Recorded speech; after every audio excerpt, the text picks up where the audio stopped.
Yo Chelsea fans, welcome back to Bridge of Blue bareng gue Nanda Sugiono. Di video kali ini gue akan membahas Rate the Player pertandingan antara Spurs melawan Chelsea di Tottenham Stadium yang terjadi tadi subuh ya, jam setengah 1. Chelsea berhasil memenangkan pertandingan 0-1 lewat gol tunggal dari Joe Pedro. Assist dari Moses Caicedo berhasil recovery bola ya dari pertahanannya Spurs, Mickey van de Ven kalau nggak salah ya.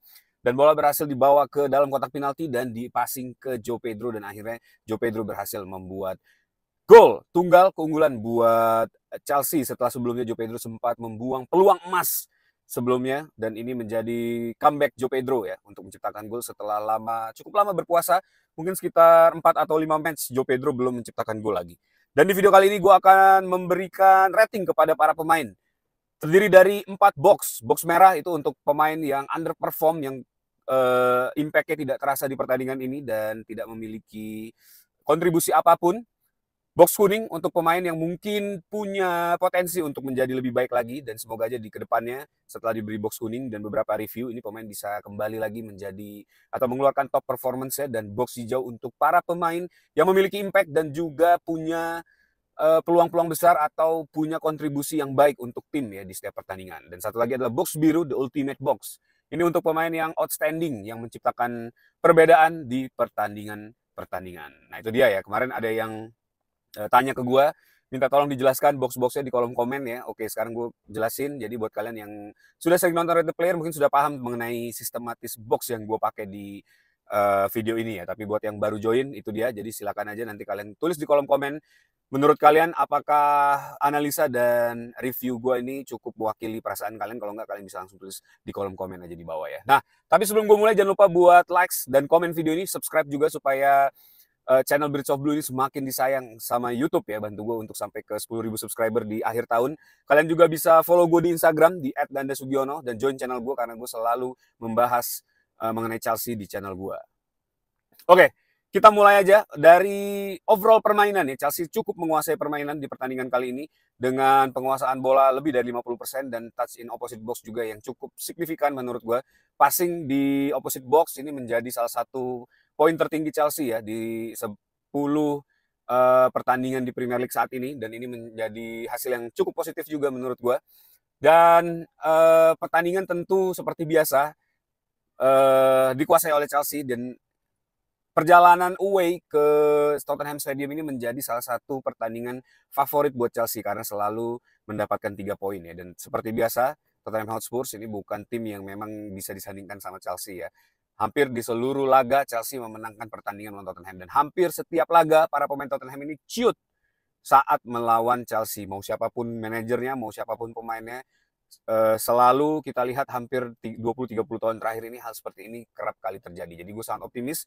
Di preview match gue juga udah bilang bahwa Chelsea kemungkinan besar bisa menang lebih dari 2 gol di pertandingan ini. Tapi sayangnya memang banyak peluang yang disia-siakan oleh para pemain di pertandingan kali ini, dan itu juga menjadi highlight ya untuk Enzo Maresca memperbaiki kinerja para pemain, terutama para penyerang di final third pertahanan lawan. Karena ini banyak banget, harusnya kita bisa menang mungkin 4 atau 5 gol, tapi karena tidak adanya clinical finishing yang terjadi di pertandingan ini, jadi kita hanya bisa memenangkan selisih 1 gol saja. But anyway, win is a win. Kita cukup happy ya karena kita kembali lagi ke papan atas. Saat ini kalau nggak salah kita berada di peringkat 4 atau 5 ya. Coba tulis di kolom komen juga buat teman-teman sekalian. Karena hampir seluruh Big Four tim ini bermain kecuali Manchester City yang akan bermain pada malam hari ini ya. Nah, ini pertandingan juga menurut gue cukup Spurs ini dilindungi oleh wasit ya, karena di menit ke-13 itu ada yang menurut gue harusnya menjadi handball dari Pedro Porro ya pada saat itu. Walaupun posisi lengan sudah berada dan menempel dengan badan, tapi tetap saja pada saat itu situasi yang terjadi harusnya itu membuat calling for penalty menurut gue ya oleh wasit, tapi itu tidak terjadi di menit 13 dan play on akhirnya hanya dimainkan seperti biasa saja. Cuma yang gue ingin highlight adalah ketika posisi tangan sudah berada di rapat dengan badan, itu seharusnya apapun yang terjadi, dan ketika bola mengenai lengan ya, dan tangan terutama ya di posisi lengan bawah, itu harusnya apapun yang terjadi itu harus di calling sebagai penalti. Tapi itu kita laluin, walaupun sempat ada protes, tapi akhirnya kita berhasil untuk mengembangkan permainan ya di menit-menit berikutnya. Di babak pertama ini Enzo Fernandez menurut gua harus dikasih apresiasi ya karena permainannya sangat ngotot, dipasang di posisi nomor 10. Enzo Maresca ini nggak melakukan banyak eksperimen di pertandingan kali ini, hanya meletakkan Reece James di posisi central midfield ya untuk di posisi nomor 6, dan ini juga cukup membuat Moises Caicedo bisa dengan nyaman mengembangkan permainan, memenangkan duel dan nge-breakdown build up play yang dimainkan oleh Tottenham ya, dan ini juga menjadi satu poin positif untuk Chris James, terutama tadi malam juga Thomas Tuchel juga menyaksikan pertandingan itu, dan tentu dengan adanya performa yang baik ditampilkan oleh Reece James di posisi midfield ini akan membuat Thomas Tuchel ini punya banyak variasi formasi ya yang bisa dia mainkan di World Cup 2026, dan semoga aja Reece James nggak cedera ya sampai akhir musim dan bisa bermain di World Cup untuk pertama kalinya, dan ini harapan terbesar gue karena dia di beberapa edisi sebelumnya ini sempat ingin dimainkan tapi dihantam badai cedera dan akhirnya dia gagal masuk ke squad England ya di turnamen-turnamen internasional lainnya. Nah, approach game yang dimainkan oleh Enzo Maresca juga menurut gue cukup tepat guna ya, menggunakan permainan long ball dari sayap ke sayap ya. Jadi lini tengah kita menyuplai bola-bola panjang ke area posisi sebelah kiri terutama ya di Alejandro Garnacho, dan sangat baik bisa dieksploitasi oleh para pemain Chelsea. Pedro Neto maupun Alejandro Garnacho ini bermain sangat on point dari babak pertama, terutama Alejandro Garnacho yang kerap kali mengancam gawang dari Tottenham Hotspur, dan ini juga membuat satu perkembangan yang menurut gue cukup baik ya, bagaimana Enzo Maresca bisa mengutilize atau mengunboxing kemampuan terbaik para wingernya. Jimmy Gittens dan Alejandro Garnacho ini tipikal permainan yang sama, tapi menurut gue Alejandro Garnacho memang jauh lebih siap untuk dimainkan di Premier League, dan ini udah dibuktikan ya dengan permainannya yang menurut gue cukup on point dan punya impact di setiap pertandingan. Tapi gue berharap sebenarnya Alejandro Garnacho ini bisa dimainkan 90 menit karena kelihatannya dia masih ada rasa penasaran, curiosity di pertandingan ini sebelum dia digantikan oleh Jimmy Gittens. But anyway, it's okay. Mungkin Alejandro Garnacho jangan cepat mengeluh dulu ya, introspeksi diri dan mulai lagi. Semoga aja itu menjadi bensin yang bisa membakar semangat Alejandro Garnacho untuk bisa lebih perform lagi, impactful lagi di setiap pertandingan ya. Jadi nggak perlu menunggu sampai 90 menit. Dan peluang emas oleh João Pedro ini datang di menit ke-30 ya, tapi sayangnya masih tidak bisa dimanfaatkan. Dan memang Vicario ini tampil dengan sangat luar biasa di pertandingan kali ini ya, menghalau bola-bola yang menurut gue bisa menjadi gol di pertandingan kali ini. Dan gue sangat mengapresiasi Vicario, bahkan dia sendiri juga merasa kesal dengan timnya ya di akhir pertandingan. Tapi akhirnya gol juga datang dari kaki João Pedro ya, lewat assist dari Moises Caicedo, dan ini jadi gol tunggal yang terjadi di pertandingan kali ini. Tackle keras dari Bentancur ini juga menjadi catatan gue ya. Tackle-nya ke Reece James ini seharusnya mendapatkan kartu merah, tapi tidak ada VAR sama sekali dan hanya dicek sedikit saja sampai akhirnya wasit memutuskan untuk mengeluarkan kartu kuning untuk Bentancur. Tapi ini menjadi catatan bahwa Spurs ini sebenarnya sangat beruntung di pertandingan kali ini ya, karena harusnya dia sudah mendapatkan kartu merah, dan beberapa pemainnya juga yang mendapatkan kartu kuning itu harusnya dikonsider untuk direview VAR, tapi selalu lolos, selalu berhasil mendapatkan hukuman yang minimal di pertandingan kali ini. Dan Thomas Frank yang melihat situasi sudah sangat kacau, ini segera mengganti beberapa pemain yang memang punya masalah disiplin ya di pertandingan kali ini. Tapi ini menjadi catatan penting juga buat Spurs ya, karena dengan permainannya yang kacau balau, yang sangat chaos, ritme yang menurut gue sangat berantakan di babak pertama, tapi untungnya pemain-pemain Chelsea bisa mengembangkan permainan dengan sangat baik ya, terutama Enzo Fernandez yang mengatur tempo, ritme, dan juga membuild up serangan ini dengan sangat baik di babak pertama, sehingga bola sangat mengalir dengan nyaman dan para pemain juga bisa memaksimalkan potensi yang ada ya.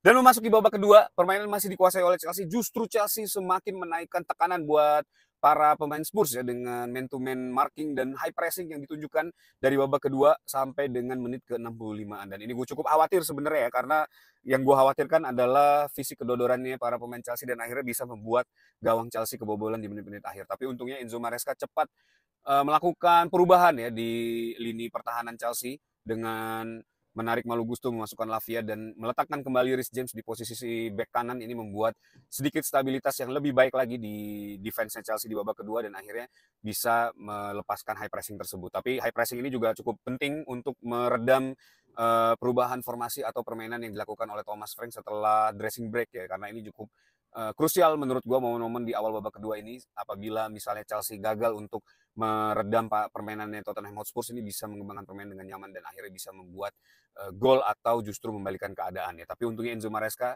melakukan adaptability yang sangat baik menurut gue, melihat situasi yang terjadi, akhirnya dia melakukan high pressing, man-to-man marking yang dikomandoi oleh João Pedro dari lini depannya Chelsea ya.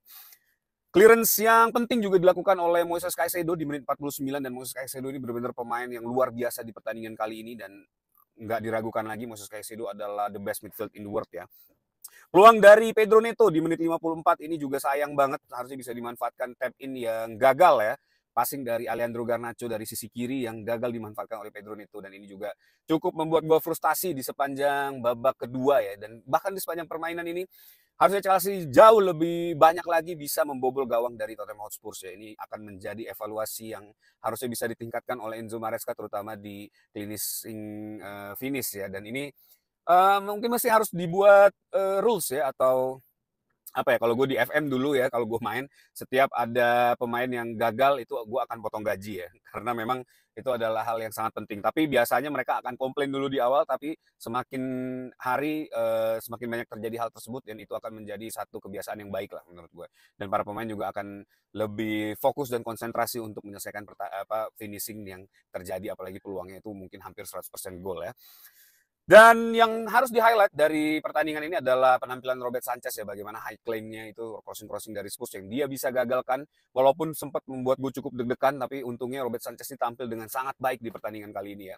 Dan juga kita harus apresiasi lah, Robert Sanchez ini nggak cuma membuat save yang baik, tapi juga dia membantu build up dengan cepat, dan visinya semakin bagus ya, semakin jelas, dan juga long throw atau build up yang dia mulai setiap ada counter attack itu juga menurut gue sangat baik ya, dan hampir seluruh open play yang terjadi dari bola-bola yang dimulai oleh Robert Sanchez ini berhasil sampai ke final third, dan bahkan ada beberapa yang bisa menjadi peluang yang harusnya bisa diselesaikan oleh para pemain Chelsea ya, dan ini akan menjadi catatan yang baik buat Robert Sanchez terutama di partai derby London ini, dan gue sangat mengapresiasi Robert Sanchez ya.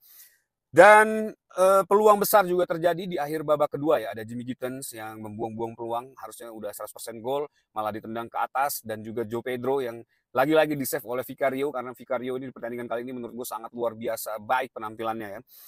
Tapi masuknya Estevao sebagai cameo di pertandingan kali ini nggak cuma menjadi hiburan buat para fans Chelsea ya, yang memang menginginkan Estevao dimainkan sejak menit pertama, tapi ini membuktikan bahwa memang Estevao ini punya kualitas yang sangat baik ya, hanya tinggal tunggu waktu saja sampai dia ready untuk menjadi starting line up di pertandingan Premier League.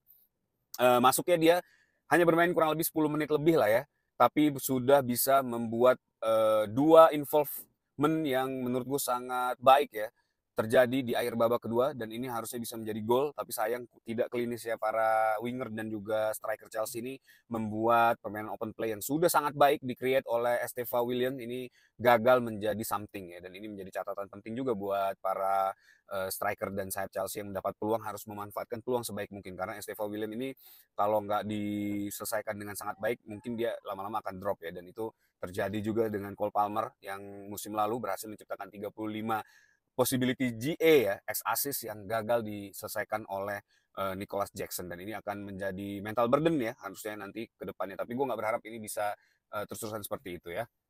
Nah, itu dia review dari overall pertandingan, dan mungkin gue akan memberi rating pertandingan ini untuk penampilan Chelsea 6,7 ya, karena harusnya lebih banyak lagi gol yang bisa terjadi ya, tapi kita bersyukur aja kita bisa menang pertandingan di Tottenham Stadium ya. Dan kita mulai aja rate the player kali ini, kita mulai dari posisi goalkeeper.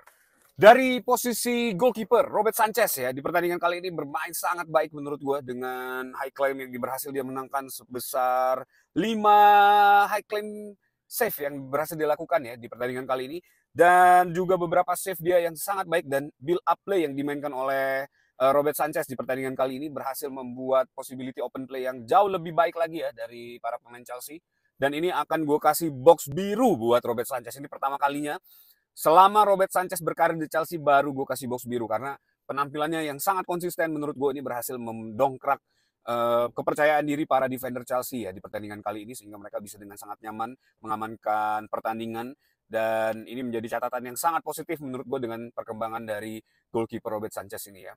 Nah, bagaimana menurut pendapat kalian? Coba tulis di kolom komen untuk Robert Sanchez, apakah memang layak dikasih box biru dengan outstanding play yang dimainkan oleh Robert Sanchez di pertandingan di Derby London ini. Buat dua center back, ini dimainkannya Trevor Chalobah dan Wesley Fofana, ini menjadi salah satu harapan buat para True Blue supaya Lini bertahan Chelsea ini bisa lebih solid lagi dan di pertandingan kali ini ditunjukkan ya bagaimana Wesley Fofana sudah step up dan kelihatannya sudah menemukan ritme dan performanya. Karena di pertandingan ini menurut gue Wesley Fofana begitu on point, clearance yang dia ciptakan. Trevor Chalobah juga sama ya dengan kemampuan dia untuk membawa bola ke depan, carry the ball, ini juga menjadi satu catatan positif buat defense-nya Chelsea ya. Dan gue berharap semoga Wesley Fofana ini nggak kembali cedera karena semakin dia dimainkan ini akan menjadi semakin baik ya. Dan kalau kita lihat dua pemain ini cukup nyetel ya di pertandingan kali ini. Dan dua pemain ini akan gue kasih box hijau karena berhasil membawa clean sheet di pertandingan ini dan juga melakukan beberapa tackle dan clearance yang menurut gue penting banget untuk nge-breakdown build up play yang dimainkan oleh para penyerang Spurs ya. Bahkan Xavi Simons ini sangat kesulitan untuk mengeluarkan kemampuan terbaiknya di pertandingan kali ini. Richarlison beberapa kali sampai harus terjatuh ya untuk melewati Trevor Chalobah dan juga Wesley Fofana. Dan di pertandingan kali ini penampilan dua center back ini menurut gue sangat baik ya dan box hijau layak untuk didapatkan oleh Trevor Chalobah dan Wesley Fofana. Di sebelah kanan ada Malo Gusto yang juga bermain sangat baik di pertandingan kali ini, nggak terlalu maju ke depan karena memang posnya sudah diisi oleh Reece James yang bisa sangat versatile di pertandingan kali ini, membantu serangan, dan Pedro Neto juga yang menurut gue punya workload yang cukup tinggi dan mengisi ruang-ruang kosong yang ada ya antara lini bertahan dan menyerang, dan ini juga menjadi catatan penting ya. Dengan stay-nya Malo Gusto di belakang ini membuat pertahanan Chelsea jauh lebih baik lagi ya, dan ini terbukti dengan clean sheet yang didapatkan oleh Chelsea. Dan Malo Gusto ini menjadi satu pemain juga yang punya impact terhadap clean sheet ini. Dan akan gue kasih box hijau buat Malo Gusto di pertandingan kali ini ya. Di sebelah kiri, Marc Cucurella yang selalu diprovokasi oleh para pemain Spurs ya, tapi tidak terpancing. Dan juga menurut gue, Marc Cucurella ini gue cukup khawatir ya, karena di pertandingan musim lalu dia sempat kepleset dan akhirnya dia membuang sepatunya ya, juga cukup kontroversi. Walaupun akhirnya Chelsea bisa comeback dan menang 3-4 ya di Tottenham Stadium pada saat itu. Tapi di pertandingan kali ini, Marc Cucurella bermain dengan sangat baik ya. Dia walaupun diprovokasi, dia tidak pernah terpancing, bahkan dia kembali memprovokasi para pemain Spurs yang akhirnya kelabakan ya. Terutama Spence di akhir-akhir babak kedua ini juga yang kelihatannya cukup terprovokasi oleh aksi-aksi yang dilakukan oleh Enzo Fernandez dan juga Marc Cucurella di lini bertahan ya. Dan ini menjadi catatan penting juga buat gue karena Marc Cucurella ini memang selalu menampilkan permainan yang terbaik, walaupun di beberapa pertandingan terakhir dia cukup underperform menurut gue, tapi karena memang level performance dia yang sudah cukup tinggi ini membuat ekspektasi dia terhadap Marc Cucurella ini cukup tinggi ya. Tapi di pertandingan kali ini dia bermain dengan sangat baik dan akan gue kasih box hijau mentok ya buat Marc Cucurella. Reece James ini juga box hijau mentok karena wow, sangat versatile, sangat multifunction di pertandingan kali ini ya.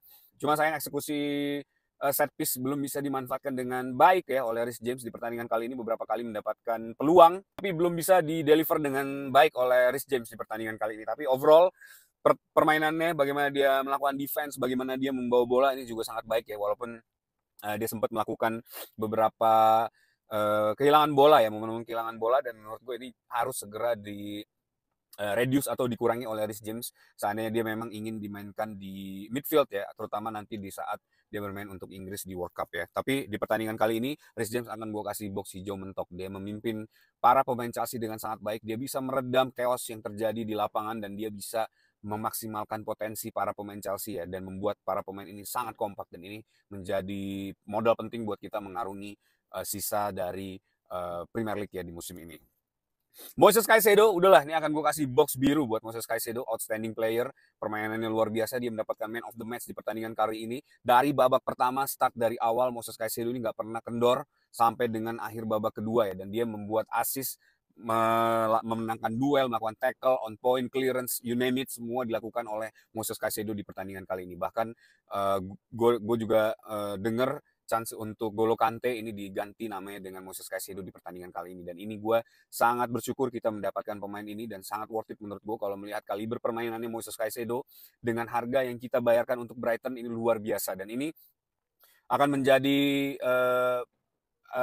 aset yang sangat penting buat Chelsea ya di lini tengah untuk musim-musim berikutnya, karena Moises Caicedo ini masih sangat muda tapi permainannya ini sudah sama dengan prime Golo Kante ya yang saat itu berumur 29 tahun, dan ini menjadi sangat satu keuntungan buat Chelsea ya, dan gue sangat bersyukur Chelsea selalu dikaruniai gelandang bertahan yang sangat baik dari masa ke masa ya, dan ini akan menjadi satu legacy nanti ya yang mungkin bisa dibangun oleh Moises Caicedo di Chelsea, karena para fans sangat mencintai Moises Caicedo, dan Moises Caicedo sangat humble saat dia diberi man of the match. Dia bahkan bilang bahwa harusnya ini Joe Pedro yang mendapatkan man of the match ini karena Joe Pedro yang berhasil menciptakan gol, padahal tanpa Moises Caicedo, tanpa aksinya, gol tersebut tidak akan terjadi ya. Dan ini menjadi catatan penting juga harusnya untuk menjadi contoh dari para pemain Chelsea, terutama mental-mental yang punya ego yang tinggi ya, seperti Jimmy Gittens atau Alejandro Garnacho. Ini bisa mencontoh bagaimana Moises Caicedo ini merespon hal-hal yang terjadi ya di pertandingan maupun setelah pertandingan. Luar biasa Moises Caicedo, box biru buat Moises Caicedo. Tulis pendapat kalian mengenai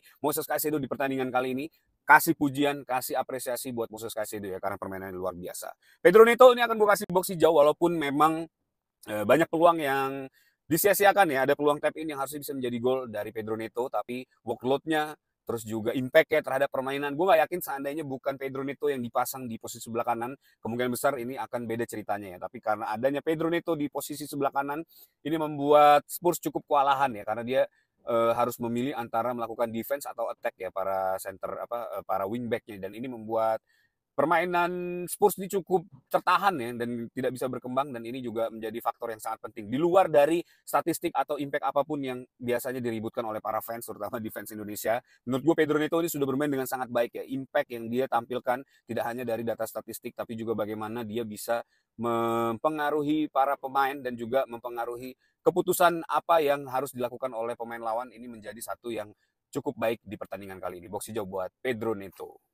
Alejandro Garnacho ini akan gue kasih box hijau di pertandingan kali ini ya. Walaupun dia hanya bermain 50 menitan, tapi impact-nya sangat terasa bagaimana Alejandro Garnacho ini bisa melakukan movement dan take-ons yang menurut gue sangat baik ya di pertandingan kali ini. End product yang dihasilkan juga menurut gue sudah lumayan signifikan improve di pertandingan kali ini.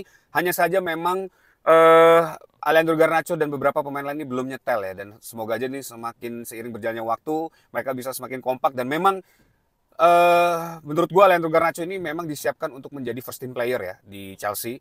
Bagaimana Enzo Maresca ini ngeplotting dia dari awal masuk bermain pengganti sampai sekarang menjadi starting line up yang menurut gue sangat baik. Dan yang gue seneng adalah bagaimana Enzo Maresca bisa meng-unlock ya, merilis kemampuan terbaik dari Alejandro Garnacho dengan permainan long ball yang dia mainkan dari berbagai sisi sayap yang terjadi ya. Dan dengan kemampuan para pemain Chelsea, pastinya Enzo Fernandez, passingnya Reece James, ini gue yakin Alejandro Garnacho ini bisa dimaksimalkan dan diutilize di squad Chelsea ini ya. Tapi kita nggak bisa berharap para winger ini bisa menjadi seorang Robben atau Joe Cole atau Malouda ya, yang bisa punya impact signifikan dan menjadi goal scoring winger. Tapi dengan adanya combination play yang terjadi, ini akan membuat paling nggak menjadi jawaban dan bisa menjadi kartu as Chelsea di pertandingan-pertandingan berikutnya ya. Buat pertandingan kali ini Alejandro Garnacho akan gue kasih box hijau ya di pertandingan kali ini. Dan Joe Pedro, ini terlepas dari golnya, akan gue kasih box kuning. Kalian bisa tulis di kolom komen, setuju atau enggak menurut pendapat kalian. Karena menurut gue banyak banget peluang yang dibuang oleh Joe Pedro ini ya. Walaupun dia juga punya impact yang lumayan di pertandingan kali ini, tapi sayangnya dengan kesempatan emas yang dia buang hampir 3, 4, atau 5 kali ya, ini bisa harusnya menjadi skor yang jauh lebih besar daripada yang kita dapatkan di pertandingan kali ini. Tapi dia berhasil mencetak satu gol tunggal yang akhirnya bisa menangkan pertandingan ini. Tapi dibalik itu banyak banget kesempatan yang harusnya bisa dimanfaatkan oleh Joe Pedro. Tapi terlepas memang dari posisi atau penampilan Vicario yang sangat luar biasa di pertandingan kali ini. Tapi menurut gue sebagai seorang striker ada beberapa momen ya, 3 atau 4 kali yang harusnya bisa definitely 100% menjadi gol, itu dibuang sia-sia oleh Joe Pedro di pertandingan kali ini ya. Maka akan gue kasih box kuning buat Joe Pedro, dan semoga aja Joe Pedro ini bisa mengangkat lagi performanya ya, dan menciptakan gol yang lebih banyak lagi dan lebih tenang lagi dan lebih klinis lagi di depan gawang ya. Nah, untuk para pemain pengganti Jimmy Gittens yang masuk ya di pertengahan babak kedua menggantikan Alejandro Garnacho, ini akan gue kasih box merah, tidak punya impact dan juga buang-buang peluang di akhir-akhir babak kedua. Estevan Williams ini akan gue kasih box kuning, kemampuannya untuk langsung ngeblend dengan squad dan juga punya 2 involvement yang menurut gue cukup krusial ya dari sisi open play yang dimainkan atau diinisiasi oleh Robert Sanchez di akhir babak kedua. Harusnya bisa menjadi gol seandainya Jimmy Gittens dan Joe Pedro ini tidak membuang peluang. Tapi dengan penampilan yang ditunjukkan oleh Estevan Williams di pertandingan kali ini yang hanya bermain 10 menit, menurut gue box kuning ini lumayan menjadi apresiasi juga ya buat Estevan Williams di pertandingan kali ini. Sisanya ada Tosin dan beberapa pemain lain ini menurut gue nggak cukup impactful ya, Lavia juga. Tapi dengan masuknya Lavia ini cukup membuat posisi defense-nya Chelsea menjadi lebih stabil ya di pertandingan kali ini. Nah itu dia guys, rate the player 11 pemain ini. Coba tulis di kolom komen menurut kalian bagaimana. Dan kasih opini kalian ya, harusnya siapa yang bisa mendapatkan box biru atau box hijau. Atau justru harusnya mendapatkan box kuning, coba tulis di kolom komen. Untuk setup game, ini akan gue kasih box hijau karena memang nggak banyak eksperimen yang dilakukan oleh Enzo Maresca. Dan gue cukup yakin dengan starting 11 yang ditunjukkan oleh Enzo Maresca di pertandingan kali ini. Adjustment, ini gue akan kasih box hijau juga bagaimana Enzo Maresca merespon permainannya Spurs di awal babak kedua dengan menginisiasi high pressing man to man yang menurut gue ini tepat guna banget sampai akhirnya para pemain Spurs ini gagal untuk mengembangkan permainannya.